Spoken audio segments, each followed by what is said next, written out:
जी अस्सलाम वालेकुम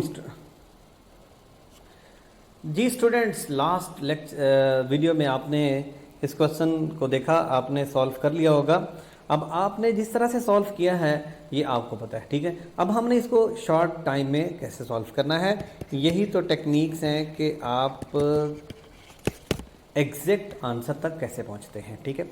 अब सवाल देखिए आप, मुझे उम्मीद है कि आपने ये इक्वेशन लगा दी होगी। 2 alpha theta is equal to omega F square minus omega square, ये तो क्या 0, 2 alpha 2 and alpha is 4, theta is 20 pi is equal to omega F square, ठीक है। You will get 4 to the 8 into 20 160 into 3.14 omega F square, ठीक है।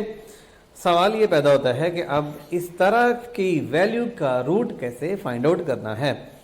आप इसको approximately 3 ले लें तो ये आ जाएगा आपके पास 480 प्लस में आंसर, ठीक है, ओमेगा एफ स्केयर। यानी ओमेगा एफ का रूट लेना है आपने तो 480 प्लस में आंसर आएगा 500 आ जाएगा। इतना ही होगा ना, इसके करीब 500 से थोड़ा ऊपर चला जाएगा, ज़्यादा ऊपर नहीं जाएगा। तो अब ज़रा देखिए ऑप्शंस देखिए, 16 का स्केयर 400 से कम आता है, इसका मतलब ये नहीं हो सकता, क्योंकि 20 का स्केयर 400 होता है, ठीक है। इसका मतलब है कि 400 अगर वैल्यू होती हमारे पास तो 400 भी होती तो आंसर 20 आ जाता, लेकिन 400 से कम आती तो 16 आना था ना। टेक्निक बता रहा हूँ आपको, ये वाली वैल्यू होती अगर हमारे पास 900 प्लस, आपको पता है 30 होता है, 30 का स्केयर होता है 900, 900 का रूट आता है 30, तो 900 से बड़ी वैल्यू होती तो तब 32 पॉसिबल था, ये भी पॉसिबल नहीं है, फिर पॉसिबल आंसर 1 रह गया, ठीक है ना। तो आपके सामने मैंने इसको सॉल्व नहीं किया लेकिन आंसर तक पहुंच गया हूं। तो बेटे ऐसे ही आपने एग्जैक्ट आंसर तक पहुंचना है। नेक्स्ट एक और क्वेश्चन हम उसी तरह का डिस्कस करते हैं। The point on the rim of wheel move 0.3 metre. एक रिम बना लीजिए, व्हील बना लें, ठीक है। उसके ऊपर एक पॉइंट है, सपोज ए, और दूसरा पॉइंट बी है। ये ए से बी तक ट्रेवल कर गया 0.3 मीटर, और आपको पता है this is S, this is R and this is theta, angle is theta. अब आपने फाइंड आउट करना है radius. Radius is equal to S by R, theta is equal to S by R, S is equal to R theta and R is equal to S by theta. S is 0.3 and theta is 30 degree. कौन कौन है जिनका answer यहां पर 0.01 है?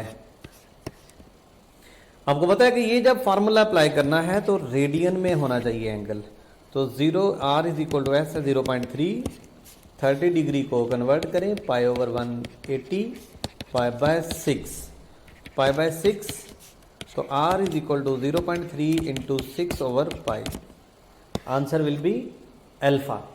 ख्याल रखना है आपने जो मैंने आपको बताया है कि ये फार्मूला अप्लाई करने के लिए theta should be in radian. माशाल्लाह आप समझदार हैं, मुझे उम्मीद है कि आप ऐसी मिस्टेक नहीं करेंगे। एक और वैसा ही सवाल है, a disk is rotated from rest. ये मैं ऐसे सवाल आपको इसलिए भी प्रैक्टिस करवा रहा हूं कि इक्वेशंस ऑफ मोशन जब आपने चैप्टर 5 पढ़ा था तो अप्लाई नहीं की। आप अपने आप से पूछ लीजिए कि इक्वेशंस ऑफ मोशन आपने अप्लाई की थी। चैप्टर 3 वाली इक्वेशंस ऑफ मोशन की बात नहीं कर रहा, चैप्टर नंबर 5 की इक्वेशंस ऑफ मोशन आपने यकीन माने आपने कभी इनको अप्लाई नहीं किया, ना ही इस तरह के कोई फार्मूले आए थे, इसलिए ये इससे रेलेवेंट मैं सवाल आपको करवा रहा हूँ। ये है फ्रॉम रेस्ट, इनिशियल वेलोसिटी 0, खुश हो जाएं कि ये स्टार्ट में एक चीज तो गई ना, vertical axis with N angular acceleration of 3 radian, alpha is 3। The angular displacement of the line OP, इस लाइन ओपी ने एंगुलर डिस्प्लेसमेंट कितना किया? 2 सेकंड में। तो अब इस डाटा से आप सोच लें कि कौन सी इक्वेशन लगानी है।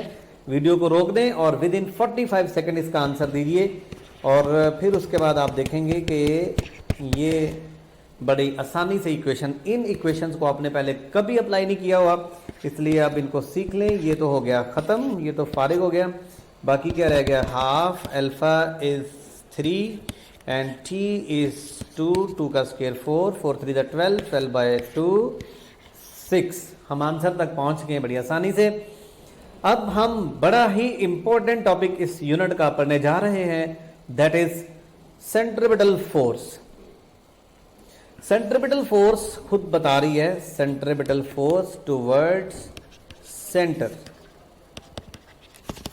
ठीक है, सेंट्रीपिटल फोर्स। अब सेंट्रीपिटल फोर्स पढ़ने से पहले मुझे एक बात बताइए, यूसीएम का मतलब है uniform uniform circular motion. Uniform circular motion is an accelerated motion या नहीं, क्या आप समझते हैं? ठीक है, अब जरा देखिए, यूनिफॉर्म भी है, तो यूनिफॉर्म का लफ्ज़ जब आता है तो ज़्यादातर स्टूडेंट के ज़हन में ये बात आ जाती है कि सर एक्सेलरेशन 0 है। तो सवाल ये है कि यूनिफॉर्म सर्कुलर मोशन क्या एक्सेलरेटेड है या नहीं? अब इसका आंसर सुनिए, uniform circular motion is accelerated motion because the velocity of the body changes at every instant. अगर आप एक सर्कल में बॉडी को लेके जा रहे हैं तो सर्कुलर पाथ में, अब आप सोचेंगे कि सर अगर एक्सेलरेशन है तो फिर यूनिफॉर्म क्यों कह रहे हैं? यूनिफॉर्म कहने के पीछे रीज़न ये है कि वेलोसिटी की डायरेक्शन हर पॉइंट पे बदलती है, लेकिन बेटे स्पीड यूनिफॉर्म है। तो यूनिफॉर्म सर्कुलर मोशन का लफ्ज़ जब भी आए जहन में रखना है, speed is uniform not velocity. ठीक हो गया? तो वेलोसिटी डायरेक्शन, क्योंकि सर्कुलर मोशन में डायरेक्शन चेंज होती है, वेलोसिटी दो चीज़ों से बनती है, डायरेक्शन और स्पीड से। But according to Newton second law there must be a force to produce this acceleration. अब जब हमने पढ़ लिया, पहली बात हमने ये पढ़ ली कि यूनिफॉर्म सर्कुलर मोशन एक्सेलरेटेड होती है क्योंकि वेलोसिटी हर पल चेंज होती है। अब जब भी कोई ना कोई एक्सेलरेशन, वेलोसिटी की चेंज के होने की वजह से एक्सेलरेशन आएगा, तो एक्सेलरेशन प्रोड्यूस करवाने के लिए न्यूटन साहब ने हमें ये बताया था कि कोई फोर्स चाहिए। उस फोर्स को हम क्या कहते हैं? Centripetal force. This is force is called centripetal force. Therefore centripetal force is required for circular motion. क्यों? सर्कुलर मोशन में डायरेक्शन चेंज होती है, डायरेक्शन चेंज होने से वेलोसिटी की डायरेक्शन, ये लफ्ज़ जहन में रख लीजिए, इनको नोट कर लीजिए। सर्कुलर मोशन में वेलोसिटी चेंज होती है, वेलोसिटी चेंज होने से एक्सेलरेशन आता है और एक्सेलरेशन खुद प्रोड्यूस नहीं होता। न्यूटन ने कहा था एक्सेलरेशन प्रोड्यूस करवाने के लिए फोर्स चाहिए और उस फोर्स का नाम है centripetal force. No centripetal force no circular motion. ठीक हो गया? सर्कुलर मोशन के लिए सेंट्रीपिटल फोर्स चाहिए। अब velocity and speed in uniform circular motion, velocity और स्पीड की बात मैंने अभी आपके साथ की। Speed changing, no speed is constant, speed एक मैग्नीट्यूड का नाम है। और is velocity changing? Yes, velocity is changing because velocity is a vector quantity and direction is changing at every point. Got it? Examples क्या है centripetal force की? हमारी daily life में इसकी बेतहाशा एग्जाम्पल है। सर्कुलर मोशन आपको पता, बहुत सारी गाड़ी में आप बैठ के जाएं तो वो व्हील सर्कुलर मोशन है। ठीक है, अगर हम अपनी अर्थ की बात करें तो यहाँ पर भी सर्कुलर मोशन इन्वॉल्व है, रोटेशन में, रेवोल्यूशन में। आपको पता है कि कायनात में जो स्मॉलेस्ट बॉडी भी है, स्मॉलेस्ट जो मटीरियल है वो एटम है, और एटम में भी सर्कुलर मोशन है क्योंकि electrons revolve around the nucleus due to centripetal force. A body tied to a string and wheeled in a horizontal circle, ठीक है, ये बॉडी इसको व्हील किया जा रहा है, इसको कहते हैं, ठीक है ना। सो सीपीएफ मतलब centripetal force is provided by the tension in the string. जब आप एक आपने ये कभी एक्सपीरियंस किया होगा, आप एक धागे के साथ एक स्टोन को बांध के इस तरह से व्हील करते हैं और आपका हाथ टेंशन प्रोवाइड करता है। ये आपका हाथ है, ये टेंशन प्रोवाइड करता है। अगर आप अचानक उसको छोड़ दें, ये रस्सी टूट जाए तो किधर जाएगा? ये अलोंग टेंजेंट, ये बॉल किधर जाएगी, अलोंग द टेंजेंट, ठीक है। और एग्जांपल ऑफ सेंट्रीपिटल फोर्स में नेक्स्ट है, for a car travelling around a circular road with uniform speed the centripetal force is provided by the force of static friction. Banking of roads का topic अभी हम पढ़ेंगे। तो car जब circular motion में, circular path में जा रही है, तो कार को सेंट्रीपिटल फोर्स कहाँ से मिली, ड्यू टू फ्रिक्शन। अगर वेट सरफेस हो, जरा चिकनी सरफेस हो, तो फिर क्या होता है कि ये कार जो है ये स्किडिंग, स्लिप हो सकती है, क्योंकि इसको मतलूबा सेंट्रीपिटल फोर्स नहीं मिलती, ठीक है।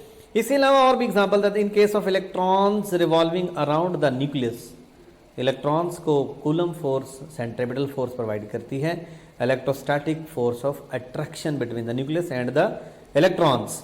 और सबसे बड़ी एग्जांपल हमारी अर्थ की है, earth revolves around the sun. Earth revolve करती है around the sun due to centripetal force, due to gravity of sun. और ग्रेविटी ऑफ सन जो है वो, और ये भी बड़ी इंटरेस्टिंग बात है कि जो ये हमारे 4 मौसम हैं, ये भी अर्थ की रेवोल्यूशन की वजह से हैं। उसके बाद है सेंट्रीपिटल फोर्स के बारे में मैंने एक वक्त में ये कुछ बातें समझा दी हैं, ये पॉइंट्स नोट कर लीजिए। Centripetal force is perpendicular to velocity, ठीक है। ये कैसे, ये बॉडी सर्कल में मूव कर रही है, ठीक है, और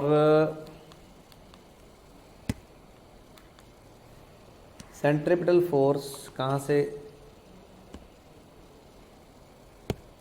body is moving in circular path और velocity at any instant is along the tangent and centripetal force is along the radius. So velocity is perpendicular to centripetal force, cannot change speed. अब वजह क्या है इसकी, क्योंकि centripetal force और displacement के दरमियान एंगल 90 डिग्री है, तो वर्क डन सेंट्रीपिटल फोर्स की वजह से जीरो होता है, और work done change in kinetic energy होता है। तो अगर वर्क डन जीरो होगा तो चेंज इन काइनेटिक एनर्जी भी जीरो होगी। इसका मतलब change in kinetic energy zero का मतलब है काइनेटिक एनर्जी में चेंज नहीं आ रही, और काइनेटिक एनर्जी 2 चीज़ों से मिलकर बनती है, मैस और स्पीड से, ठीक है। इसका मतलब है कि सेंट्रीपिटल फोर्स स्पीड में चेंज नहीं ला सकती, काइनेटिक एनर्जी को चेंज नहीं कर सकती। मैंने अभी आपके सामने ये लिखा है, work energy principal, can not do any work, ठीक है। ये भी लिखा जा सकता है, can not change potential energy, यानी ये वर्क डन नहीं कर सकती, तो can not change potential energy, can not change elastic potential energy, can not change electrostatic potential energy. तो कोई भी किसी भी किस्म की ये एनर्जी को चेंज नहीं कर सकती। एनर्जी में चेंज लाने का मतलब है work done. cannot do any work, is along the radius toward the center, is an instantaneous force। अब जरा देखिए, यहां पर सेंट्रीपिटल फोर्स ये है, इस लम्हे पे सेंट्रीपिटल फोर्स की डायरेक्शन ये है, तो हर इंस्टेंट पे ये फोर्स लग रही होती है एक डायरेक्शन में, क्योंकि अगर ये हर इंस्टेंट पे ना लगे तो किसी भी इंस्टेंट पे ये हम ख़त्म कर दें तो बॉडी किधर जाएगी, अलोंग द टेंजेंट। ये क्वेश्चन आ चुका है कि अगर हम सैटेलाइट को, अगर बाय चांस अर्थ की ग्रेविटी जीरो हो जाए तो सैटेलाइट किधर जाएगा, अलोंग टेंजेंट। अगर अर्थ की ग्रेविटी खत्म हो जाए तो मून किधर जाएगा, अलोंग टेंजेंट। अगर सन की ग्रेविटी खत्म हो जाए तो अर्थ किधर जाएगी, along tangent. Is not the basic force of nature, इस बात पे जरा गौर कीजिए, बेसिक फोर्स नहीं है। बेसिक फोर्स इसलिए नहीं है कि सेंट्रीपिटल फोर्स बजाते खुद कोई फोर्स नहीं है। अब ये कैसी बात हुई कि सेंट्रीपिटल फोर्स बजाते खुद कोई फोर्स नहीं है। अब जरा देखिए, ये है earth is revolving around the sun, यहां पर फोर्स ऑफ ग्रेविटी,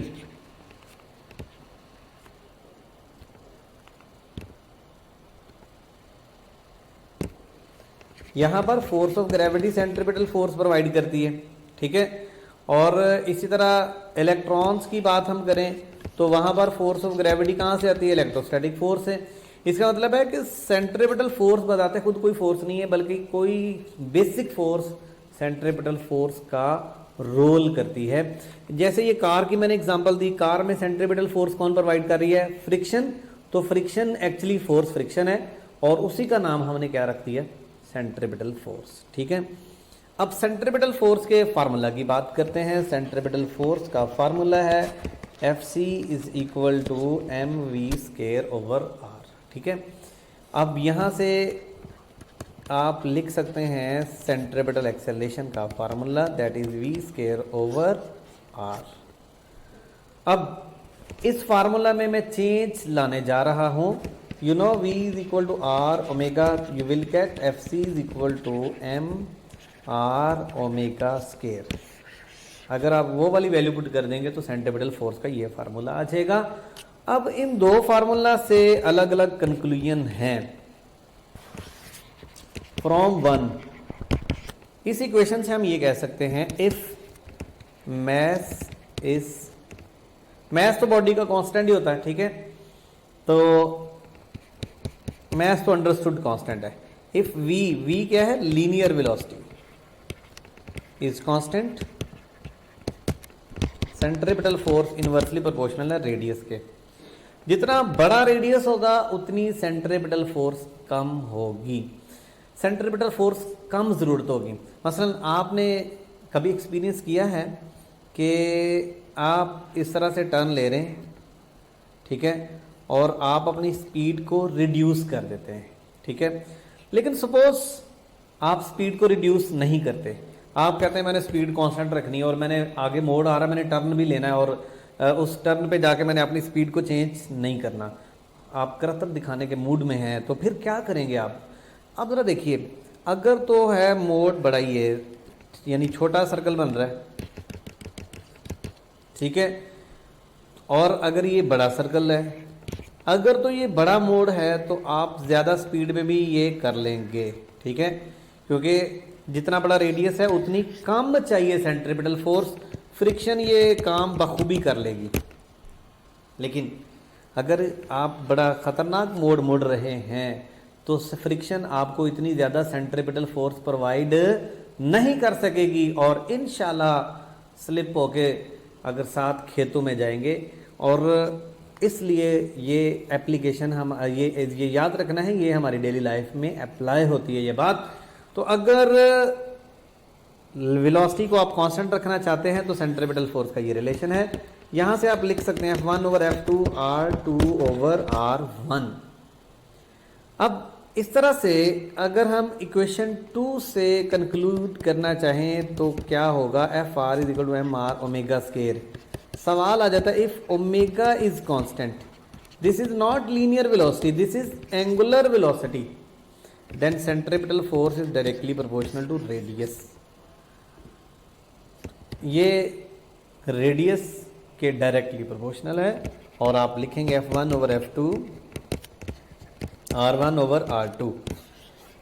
अब सेंट्रीपिटल फोर्स का रेडियस के साथ रिलेशन रटना नहीं है। सेंट्रीपिटल फोर्स का रेडियस के साथ कैसा रिलेशन है? अगर कोई आपसे पूछे सेंट्रीपिटल फोर्स का रेडियस के साथ क्या रिलेशन है, आप कहेंगे कोई रिलेशन नहीं बन सकता जब तक हमें ये ना पता हो कि लीनियर वेलोसिटी कांस्टेंट है या एंगुलर वेलोसिटी कांस्टेंट है। अगर लीनियर वेलोसिटी कांस्टेंट है तो इनवर्स, एंगुलर वेलोसिटी कांस्टेंट है तो डायरेक्ट। ठीक है, जितना बड़ा रेडियस होगा उतनी ज़्यादा एंगुलर वेलोसिटी, उतनी ज़्यादा सेंट्रीपिटल फोर्स रिक्वायर्ड होगी। अब फर्दर और भी फार्मूले बन सकते हैं। अभी तो मैंने आपके सामने 2 फार्मूले रखे हैं। अब centripetal force in terms of kinetic energy भी लिखी जा सकती है। आप फार्मूला लिखें F is equal to mv²/r। एक काम कीजिए, वो ये है 1/2 से मल्टीप्लाई कर दें, यानी 2 से डिवाइड कर दें और 2 से मल्टीप्लाई कर दें। इससे कुछ ना कुछ तो फ़ायदा हुआ। mv²/r, ये तो वैसे ही वैसे लिखा है, ठीक है ना, mv²/r, 2 से डिवाइड 2 से मल्टीप्लाई, आपको एक फ़ायदा हो गया। हाफ mv² क्या बन गई? Kinetic energy. Fc is equal to kinetic energy into 2/r। ठीक हो गया। अगर आपको गिवन हो काइनेटिक एनर्जी है जनाब 4, रेडियस है 1, तो सेंट्रीपिटल फोर्स बताओ। आप सोचेंगे कि सेंट्रीपिटल फोर्स और काइनेटिक एनर्जी का क्या रिलेशन है, ये रिलेशन है, ठीक है। तो आंसर 2 × 4/1/8, ठीक हो गया। अब ये था in terms of kinetic energy. आप centripetal force in terms of momentum भी बना सकते हैं, in terms of momentum. In terms of momentum क्या फार्मूला होगा, काइनेटिक एनर्जी किसके इक्वल होती है, p²/2m, p²/2m। काइनेटिक एनर्जी का फार्मूला पढ़ा हुआ है आपने, ठीक है। 2 से कट गया, p²/mr। अगर आपको मोमेंटम गिवन हो, मैस गिवन हो, आप लिख सकते हैं, ठीक है। और भी फार्मूले बनाए जा सकते हैं, वो कैसे, कौन से, यानी आपने इन टर्म्स ऑफ काइनेटिक एनर्जी पढ़ लिया, तीसरा फार्मूला, चौथा formula in terms of momentum, और ये भी फार्मूला है इसका, Fc = mr⍵², mr 4π²/t²। ये कैसे आया, ओमेगा होता है 2π/T, तो 2π/T का स्केयर करने से ये आंसर आ गया। और इसको फ्रीक्वेंसी की शक्ल में भी लिखा जा सकता है, ठीक है, 1/T² फ्रीक्वेंसी। तो 6 फार्मूले मैंने आपको बता दिए सेंट्रीपिटल फोर्स के, आपने इनको अप्लाई करना है जैसी सिचुएशन आए उस तरह से, ठीक है। जैसे ये हमारे पास सवाल है, body of mass 2.5 kg, mass given है, और in a circle of radius 2 metre, radius given है, has momentum 25, p = 25, centripetal force. अगर आपको मोमेंटम का फार्मूला गिवन है, याद है, p²/mr, तो आप बड़ी आसानी से कर सकते हैं, p²/mr, ठीक है। आप ये कैलकुलेट कर सकते हैं। मोमेंटम इज 25, मैंने 2 बार लिख दिया क्योंकि स्केयर है, और मैस गिवन है 2.5 एंड रेडियस इज 2। अब ये 25 इस 25 से कट जाएगा, लेकिन अगर आप ऊपर 10 लिखेंगे तो पॉइंट को ख़त्म करके, ठीक है। ऊपर आ गया जनाब 250, नीचे आ गया 2, तो 125, ठीक है, 125 न्यूटन, ठीक है। सेंट्रीपिटल फोर्स आपने फाइंड आउट कर ली। ये मैंने आपके सामने एक एग्जांपल रखी कि ऐसा एमसीक्यूज आ सकता है। ये भी एक एमसीक्यूज आपकी बुक में था कि मड फ्लाई करती है किस डायरेक्शन में, अभी मैंने आपके साथ शेयर की कि अगर centripetal force required centripetal force नहीं मिलती तो बॉडी किधर जाती है, अलोंग द टेंजेंट, ठीक है। जैसे सेटेलाइट की मैंने एग्जांपल दी। सो ये मड जब इसके साथ टायर के साथ जुड़ती है तो not enough force to meet the requirement. ये जैसे ये मड इसके साथ आती है, ये रेड कलर की एक फोर्स आप देख रहे होंगे, ये है कोहेसिव फोर्सेस उसके दरमियान, लेकिन वो फोर्सेस इतनी ज़्यादा सेंट्रीपिटल फोर्स नहीं प्रोवाइड करती, इसलिए वो किधर जाती है, मड अलोंग द टेंजेंट, ठीक है।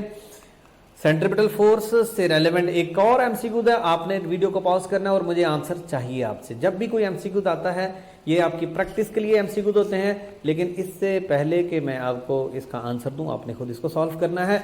और मैक्सिमम आप स्टूडेंट्स मेरे से पूछते हैं कि सर फिजिक्स कैसे करनी है, तो मैक्सिमम प्रैक्टिस करेंगे, आप खुद से करने की कोशिश करेंगे। वीडियो को ऐसे ना देखा करें, आप में से बहुत सारे स्टूडेंट ऐसे देख रहे होते हैं, यानी जैसे मूवी देख रहे हैं। आप मूवी नहीं देख रहे हैं, आप लेक्चर्स पढ़ रहे हैं, इसको इसलिए नोट कीजिए प्रॉपर वे से।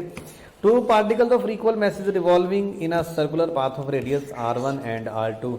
एक बात नशे की बताता हूँ, जब आप वीडियो देख रहे होते हैं, लेक्चर पढ़ रहे होते हैं, और आप अगर प्रॉपर अटेंशन नहीं दे रहे, लिख नहीं रहे, इंटरेस्ट डेवलप नहीं हो रही, तो फिर पता क्या होता है, आप ऐसे देख रहे हैं, तो ये सीन होता है, पता नहीं चल रहा होता, वीडियो पता 2 मिनट चल गई है, 3 मिनट चल गई है, उसके बाद आपको एकदम होश आया, फिर आप देखते हैं, तो कंसंट्रेशन कैसे बन सकती है। इसलिए जब भी लेक्चर लेना आपने प्रॉपर अटेंशन के साथ। आप इसका आंसर खुद ही दीजिए, मैंने इसका आंसर नहीं देना। नेक्स्ट क्वेश्चन है centrifugal force. What is centrifugal force? Centrifugal force क्या है? Centrifugal force is imaginary force, ये बात याद रख लीजिए। Imaginary force, fictitious force, pseudo force, 2-3 नाम इसके पढ़ सकते हैं। ये कोई रियल फोर्स नहीं होती, और ये कहां पर होती है? Non inertial frame. Non inertial हम उसको कहते हैं जहां पर एक्सेलरेशन आ जाए। तो आपको पता है कि सेंट्रीपिटल फोर्स अगर इस डायरेक्शन में है तो सेंट्रीफ्यूगल फोर्स इस डायरेक्शन में होती है। तो सेंट्रीफ्यूगल फोर्स जो है वो सेंट्रीफ्यूगल फोर्स के अपोजिट डायरेक्शन में लगती है। अब ये नॉन इनर्शियल कैसे हो गया? क्योंकि सेंट्रीपिटल फोर्स लग रही है और सेंट्रीपिटल फोर्स की वजह से एक्सेलरेशन मौजूद होता है और एक्सेलरेशन जहां पर हो वो नॉन इनर्शियल होता है। This force is necessary in order to explain Newton's law of action Newton's law of motion in accelerated frame of reference. Centrifugal force is act along the radius but is directed away, ये opposite लगती होती है along the red, along से मुराद ये होता है, ठीक है। Direction of centrifugal force is always opposite to that of centripetal force. Centrifugal force का फार्मूला भी यही होता है, ठीक है, क्योंकि उसी की इक्वल होती है, मैग्नीट्यूड उसी की इक्वल होती है। Example of centrifugal force when a car in motion takes sudden turn toward left, ये भी एमसीक्यूज आया हुआ है, आप इसलिए ये कॉन्सेप्ट जहन में रखिएगा। Passenger in the car experience an outward push on the right, कभी आपके साथ ऐसे हुआ आप गाड़ी में बैठे हो और अचानक खतरनाक सडन टर्न लेते हैं तो आप आगे की तरफ आपके ऊपर एक फोर्स लगती है, that is due to centrifugal force.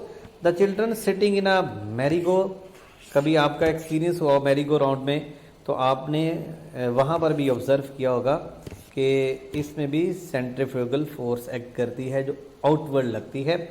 अब ये एक इम्पॉर्टेंट पॉइंट जहन में रखिएगा, रिमेंबर